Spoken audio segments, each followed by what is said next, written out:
President, I'd like to take just a moment to be able to speak about a subject that's very, very difficult for me to speak about, and quite frankly, difficult for a lot of Americans to talk about, to hear about. It connects to all of us in extremely personal ways. Let me set some context.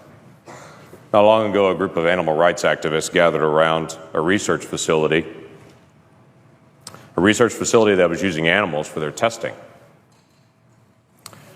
The activists gathered around the facility and chanted and had signs that they held up saying, "It's not science, it's violence." And other signs that said, "Animal lives are their right. We have just begun to fight."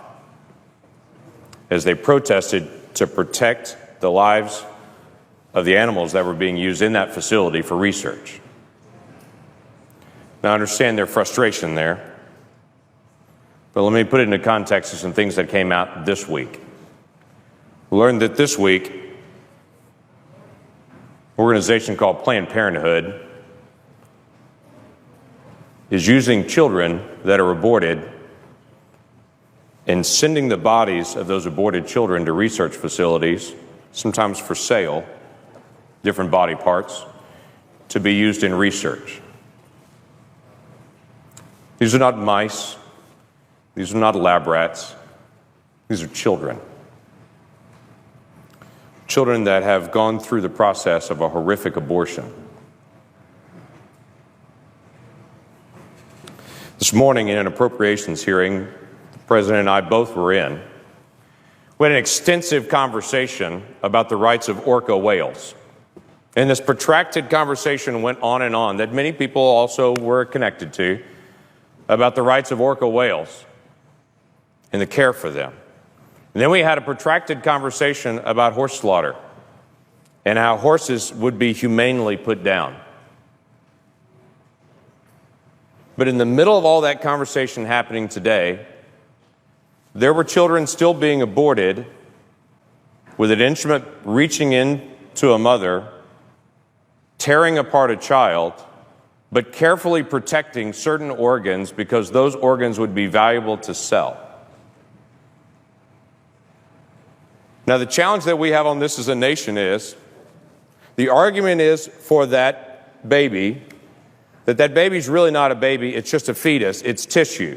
That's not a human baby is what everyone's told. That's just tissue, and it's up to the mom to determine what happens to that tissue.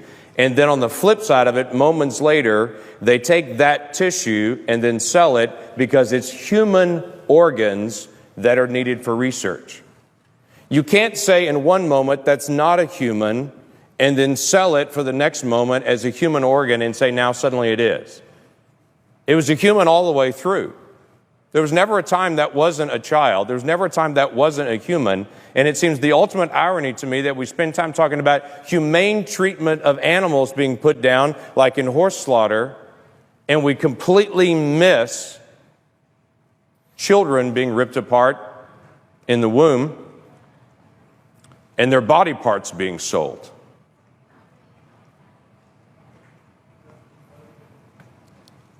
So here's how it happens. A mom comes into a facility, gives consent to have an abortion, makes that request. After that request is made, to some moms, and we don't know exactly how they choose which moms, to some moms, they then ask consent for their child, after it's aborted, to be used for research purposes. From the video that was put out this week, they said that was actually comforting to some moms, that they would know how traumatic the abortion is, that at least some good would come out of it, that those body parts would then be used for research to hopefully save other children, which again comes back to this ultimate irony that we would literally tear one child apart in an abortion with the assumption that hopefully that would actually help some other child in the future, missing out on the significance of the child that's right there, that could be helped by protecting their life. And then the doctor in this particular video gives the details of how once they get that consent from the mom, they would be careful to reach in and actually crush the head of the child to kill the child in the womb so they could preserve the rest of the organs, because the kidney has value, because the liver has value, because the lungs have value, because the muscles in the legs have value. I would tell you That child has value. And that every single adult that can hear me right now was once 20 weeks old in the womb, and we can look at each other and understand the difference between that child in the womb and any of us now is time. That's a human being we're talking about. And it doesn't bring me comfort to know that one child is torn apart so that maybe they can do research on the child's organs to in some future moment help a different child. Not every woman's being asked that her aborted child would be used for research, and we really don't know the whys. Maybe they're looking for particularly healthy moms. Maybe they're looking for very mature, healthy babies.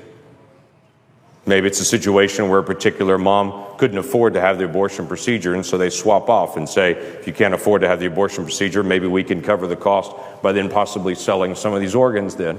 We don't know. But I think maybe the question needs to be asked.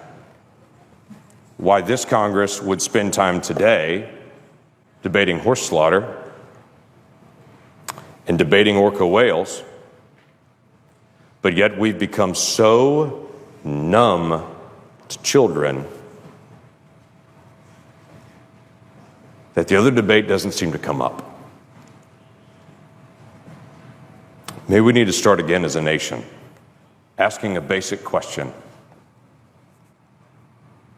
If that's a child, and in our declaration, we said every person that we believe is endowed by our Creator to life, liberty, and the pursuit of happiness.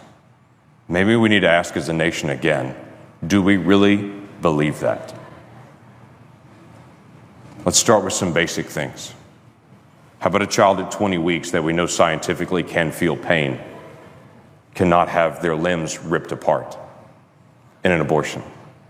There are only 7 countries in the world that allow that. We're in a prime group like North Korea and China with nations that still allow abortions that late.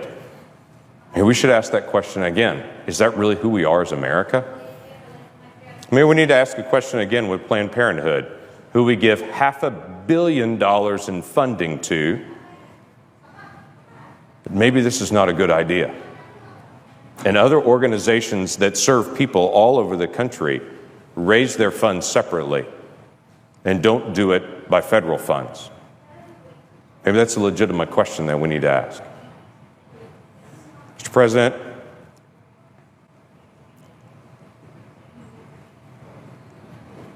we have hard questions to deal with as a nation. Budget, regulations, future direction that we're going. Why don't we add to the list? Do we really care about children or not? And on a day that we pass an education bill, before we pat ourselves on the back saying how much we care about children, let's make sure we're dealing with a compassion for children at every age, not just at certain ages. Have we really become this numb? And how do we turn it around? With that, I yield back.